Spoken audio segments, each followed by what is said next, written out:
Bismillahirrahmanirrahim. Assalamualaikum warahmatullahi wabarakatuh. Saya di sini ingin menyampaikan sedikit penjelasan tentang nuzulul Quran, tentang pengertian nuzulul Quran. Secara etimologi, nuzulul Quran yang berarti peristiwa diturunkannya Al-Quran. Penggunaan istilah nuzulul Quran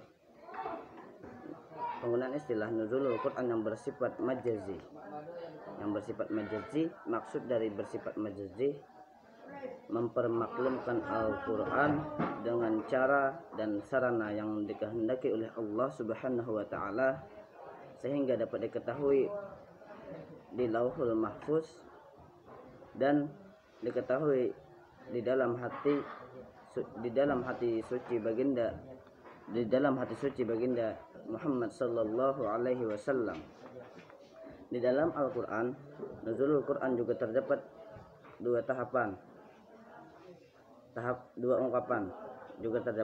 ungkapan. Untuk ungkapan yang pertama, nazzala yunazzilu tanzilan, yang berarti dengan kata konotatif, diturunkannya Al-Quran dengan cara yang berangsur-angsur. Dan ungkapan yang kedua, anzala yunzilu inzalan, yang berarti dengan kata denotatif, ialah menurunkan. Nuzulul Quran atau nuzul Al-Quran yang secara harfiah berarti turunnya Al-Quran adalah istilah yang merujuk kepada peristiwa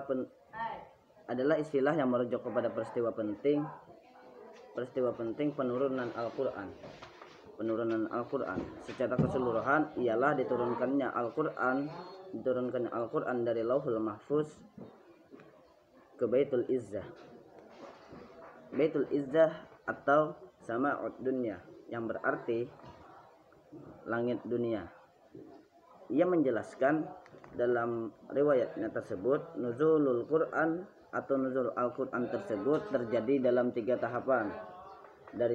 Dari Lauhul diturunkannya Al-Quran untuk tahapan yang pertama, diturunkannya Al-Quran dari Lauhul Mahfuz ke Baitul Izzah. Dan tahapan yang kedua, diturunkannya Al-Quran dari Baitul Izzah atau Sama'ud Dunya itu ke bumi.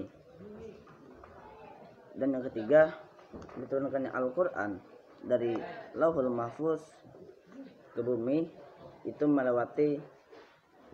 disampaikan atau dibawa oleh malaikat Jibril kepada Nabi Muhammad sallallahu alaihi wasallam.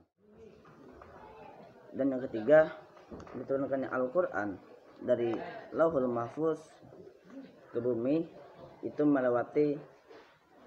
disampaikan atau dibawa oleh malaikat Jibril kepada Nabi Muhammad sallallahu alaihi wasallam.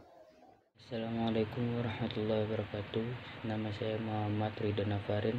Saya akan menjelaskan tentang hikmah Al-Quran diturunkan secara berangsur-angsur. Yang pertama, untuk menguatkan hati Rasulullah. Maksudnya itu adalah Allah sengaja menurunkan Al-Quran secara berangsur-angsur, bertujuan untuk meneguhkan hati Rasulullah.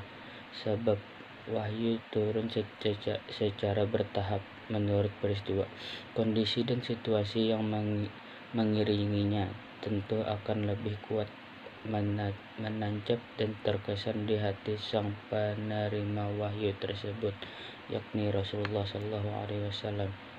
Yang kedua, untuk menentang orang-orang kafir yang mengingkari Al-Quran.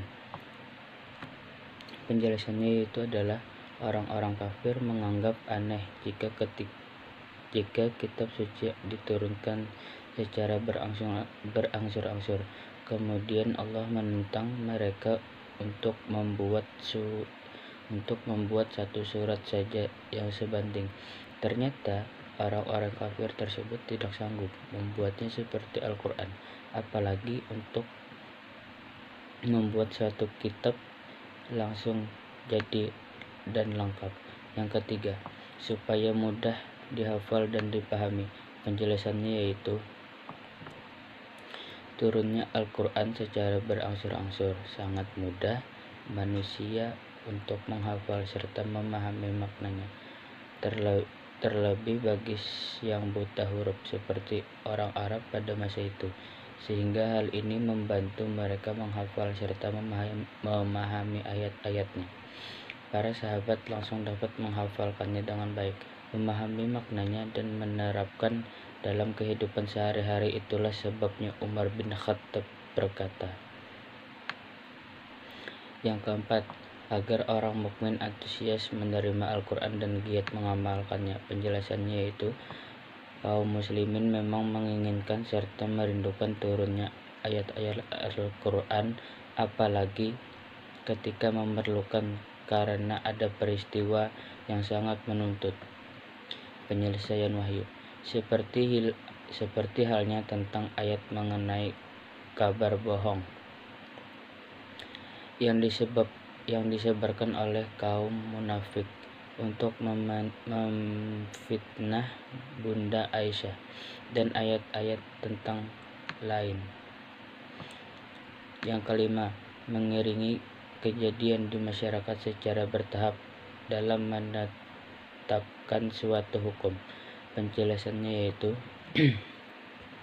Al-Quran diturunkan secara berangsur, yakni dimulai dari masalah-masalah yang sangat penting, kemudian menyusul masalah penting. Prioritas masalah yang pertama kali ada dalam Al-Quran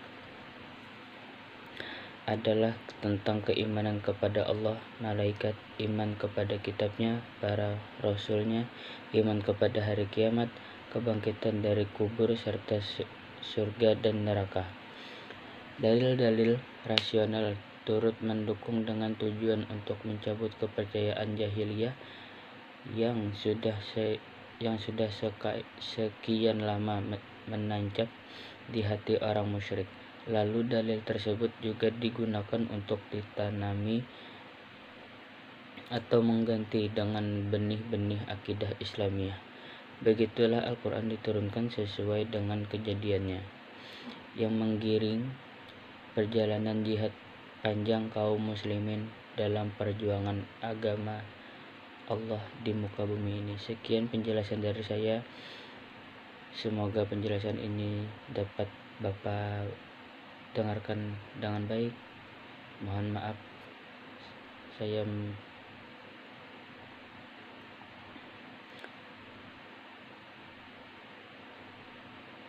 Assalamualaikum warahmatullahi wabarakatuh.